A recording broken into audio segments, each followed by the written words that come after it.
Session d'échange à Abidjan sur la problématique du financement des startups et des PME initiée par le groupe Hightech Côte d'Ivoire.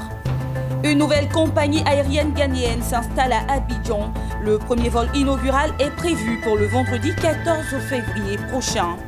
Et puis le mouvement Zigueyi a élu son président. Les gros bras de Côte d'Ivoire optent pour la démocratie en leur sein. Nous y reviendrons. Téléspectateurs de Business 24, bienvenue à notre session d'information. Il s'est tenu à Abidjan une session d'échange sur la problématique du financement des startups et des PME, dénommée Brunch. Cette 13e rencontre du genre initiée par le groupe Hightech Côte d'Ivoire vise à solutionner les problèmes auxquels sont confrontés les entrepreneurs ivoiriens. Le reportage de Mon Désir Nascimento et Richard Akeke. Thierry Tano, financier averti, ancien ministre ivoirien face aux jeunes entrepreneurs de Côte d'Ivoire. Il est venu apporter son éclairage sur la question du financement des startups et des PME avec la génération montante d'hommes d'affaires. Sans tabou, ils ont fait ensemble le tour d'horizon. La recherche du financement en termes de capital ou de dette, les conditions et la garantie, la présentation du projet et le choix du bon établissement financier, toutes ces préoccupations passées au peigne fin. Déjà qu'il faut savoir, quand vous recherchez un financement, il faut savoir comment le préparer. Vous recherchez un financement, en fait, c'est de demander à quelqu'un d'investir dans une idée que vous avez, soit au niveau du capital, soit au niveau d'un investissement, au niveau de la dette. Et donc par rapport à ça, le premier élément, c'est que vous devez arriver à convaincre la personne que vous êtes la personne la mieux placée pour faire fructifier l'argent qui vous est confié ou rembourser la dette que vous avez contractée. C'est une rencontre enrichissante au regard des sous-thèmes abordés. Selon Ruth Kwasidido, président du groupe Hightech Côte d'Ivoire, le conférencier, financier rompu à la tâche dont le parcours est connu de tous, a donné des pistes de solutions. Nous avons choisi une thématique liée au financement des startups et PME. Déjà, pour ceux qui connaissent l'homme, ils connaissent son parcours professionnel, qui a eu à travailler, il est banquier de formation, il a eu à travailler dans plusieurs institutions internationales. Et on s'est dit qu'il pouvait nous apporter les éléments clés pour répondre à ces problèmes-là. C'est-à-dire comment aider les jeunes entrepreneurs, leur permettre d'avoir une notion des différents modes de financement pour leurs projets.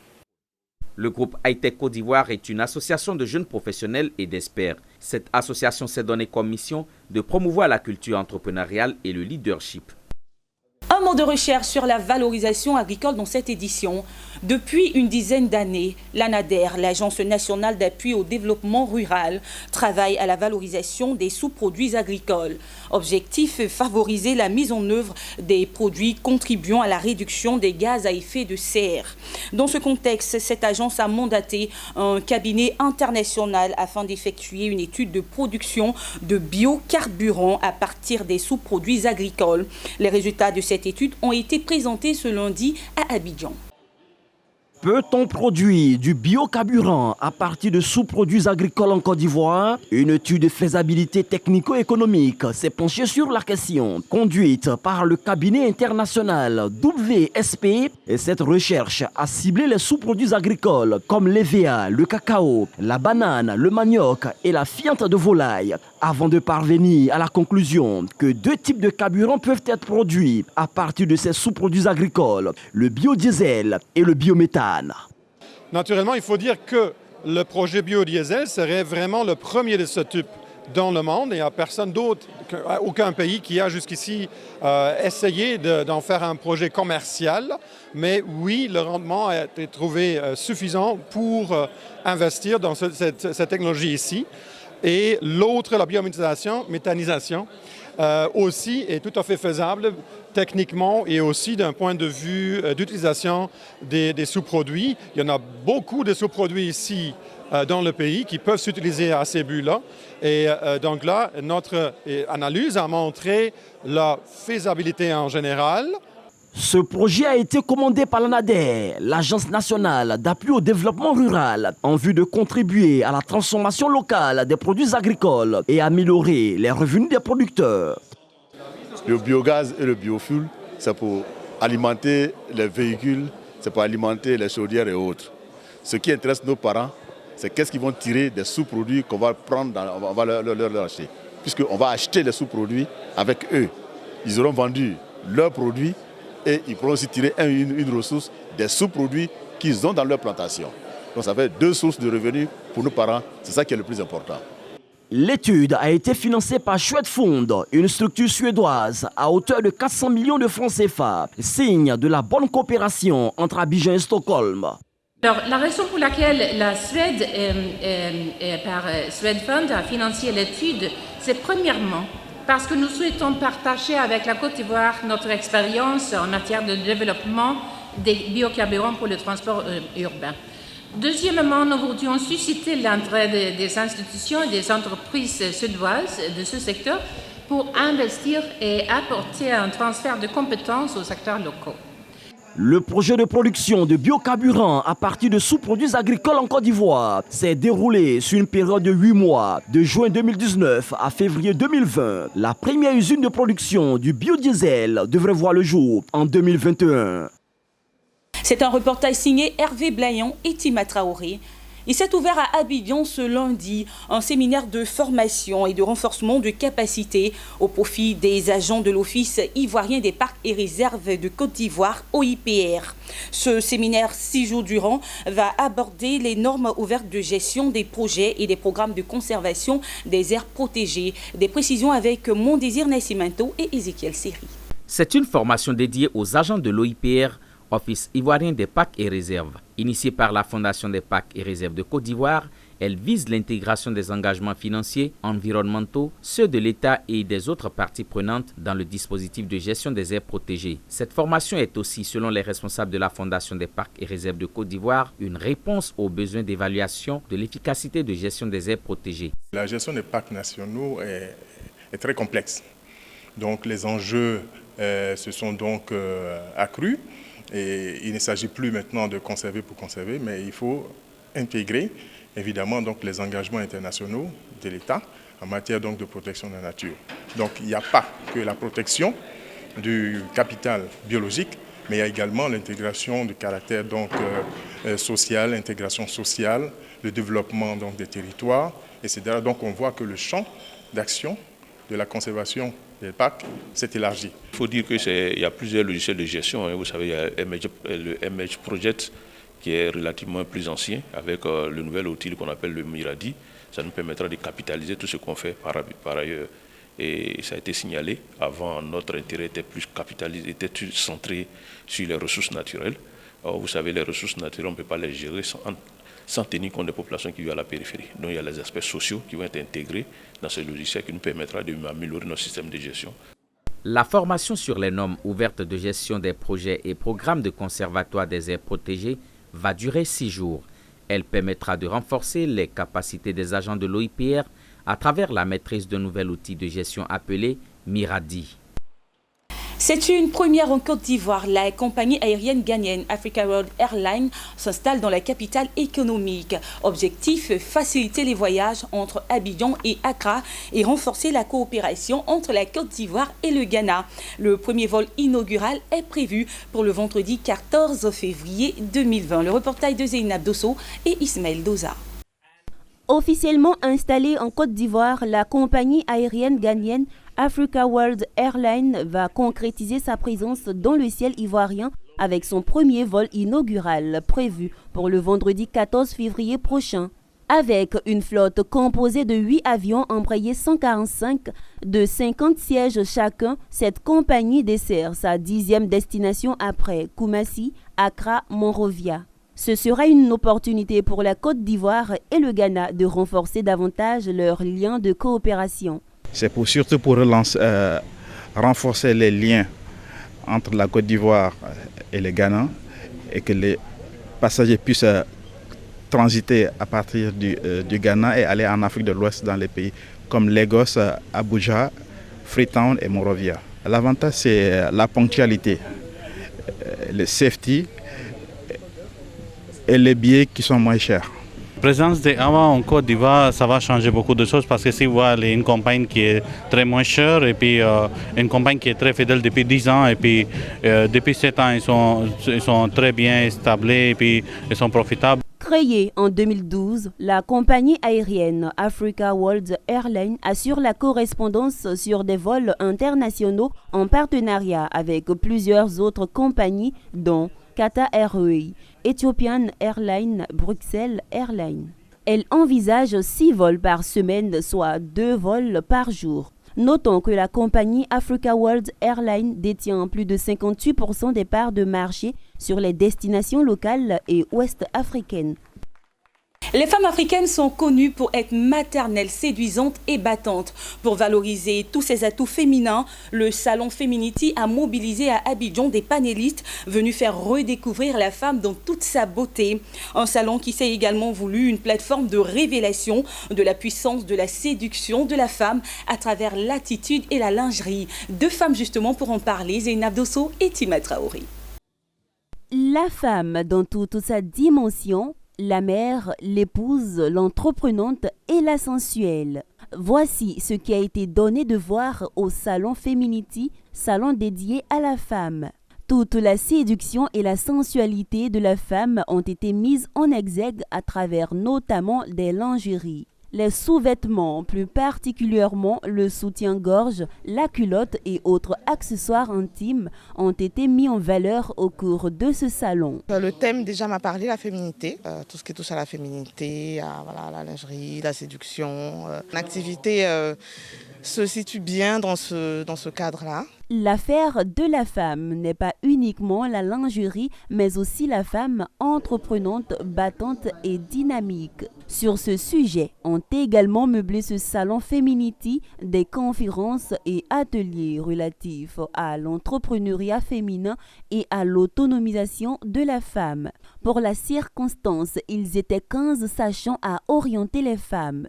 Il s'est agi pour nous de présenter un cycle de questions majeures, de questions fondamentales qui devraient permettre de pouvoir rester dans une dynamique de création de contenu de richesse, passant par les lois de travail, les lois d'épargne, d'investissement, de protection d'investissement et de réalisation de projets. Ce salon, au fait, mérite un appui. Le salon Feminity a été initié par Marie-Hélène Niamke. L'objectif est de favoriser le bien-être de la femme dans la société en l'aidant à s'assumer. Feminity, c'est le nom pour représenter donc, tout ce qui a trait à la femme, référence de la femme. Donc on veut que ce salon-là vraiment devienne un symbole de la féminité.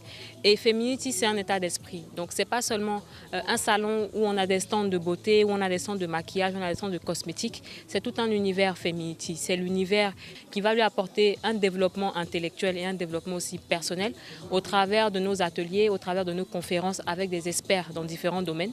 L'initiatrice de ce projet ne compte pas s'arrêter en si bon chemin et compte pérenniser cette activité sur toute l'étendue du territoire pour promouvoir bien sûr le genre féminin. L'association des IGI de Côte d'Ivoire se dote enfin d'un président élu par vote. L'élection s'est déroulée ce dimanche 6 février 2020 à Williamsville. Le compte rendu de Betty Kwakou et Ismaël Doza. On les appelle les IGI. Eux, ce sont les gros bras de Côte d'Ivoire. Ces enfants terribles du pays ont fait le beau jour des années 80-90 en se distinguant par leurs muscles, leur style de danse et leurs mouvements. Réunis au sein de l'association des IGI de Côte d'Ivoire, Azissi, ils ont décidé pour la première fois d'élire un président du mouvement. Ce dimanche au Café Terré de Williamsville, leur choix s'est porté sur Maître Lelou Apollos. À peine élu, que le nouveau président du mouvement ZIGEI veut redorer le blason des gros bras de Côte d'Ivoire. C'est une grande victoire, une victoire qui appartient à toute la famille ZIGEI, à toute la jeunesse, même tous les anciens. Nous voulons tourner une nouvelle page, une ancienne page qui est essayer de couvrir avec du goudron toutes les actions noires de nos arrière-grands frères. Mais maintenant, nous avons une jeunesse intellectuelle qui est une force vive qu'il faut exploiter pour démontrer à tous que le ZIGEI est positif. Comme symbole du changement au sein du mouvement des IGI de Côte d'Ivoire, Ousouyao Bernadé, ancien baroudeur de la rue devenu pasteur, a été élu commissaire aux comptes, comme pour dire les gros bras ont atteint une certaine maturité. Je voulais remercier tous les présidents de section qui ont su me faire confiance, me donner leur voix. Mais je vais aussi dire que notre mission, c'est de faire réussir l'Azici. Avec le choix d'Apollos à la tête de l'association des Iguéis de Côte d'Ivoire, Azici, les membres du mouvement se disent rassurés. L'Azici, c'est pour aller dire à nos petits frères aussi que ce que vous voulez emprunter là, c'est pas bon. Mieux vaut changer de position, mieux vaut changer de vision, parce qu'on est déjà passé par là et on est bien placé pour vous dire que c'est pas une bonne chose. Aujourd'hui, je suis tellement ému, je suis heureux parce que depuis l'histoire, j'ai commencé la rue dans les années 80. Je n'ai jamais connu ce qui s'est passé aujourd'hui. C'était l'un des rêves avant de mourir. C'était mon plus grand rêve, créer une démocratie au sein de notre mouvement. Et cette démocratie est arrivée. Nous disons merci à tous ceux qui ont participé à la réussite de cette élection. Et nous disons aussi que tous ceux qui sont de l'autre côté, que ce soit ceux de la diaspora ici, qu'ils sachent que nous avons un seul président, élu légalement devant les autorités compétentes.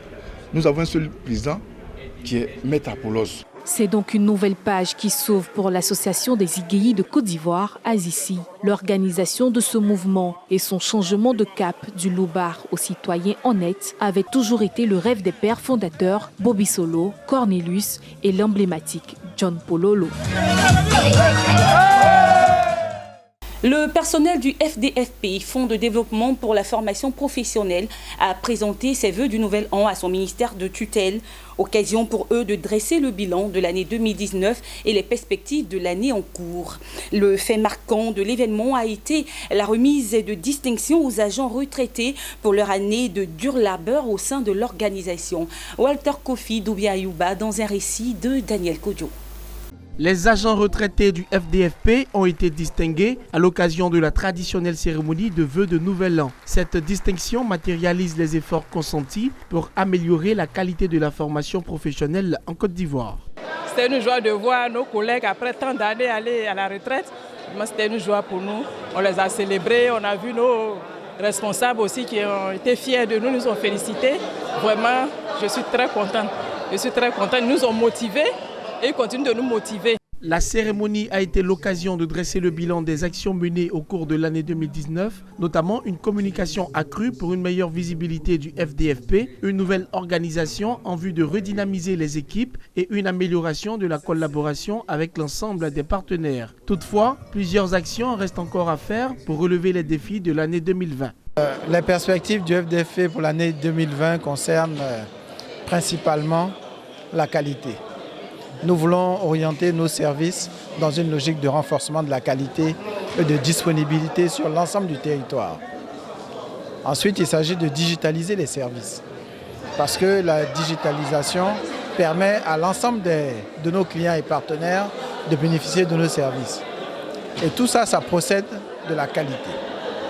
Et évidemment, faire en sorte que nous renforcions cette proximité, cette co-construction avec les différents partenaires.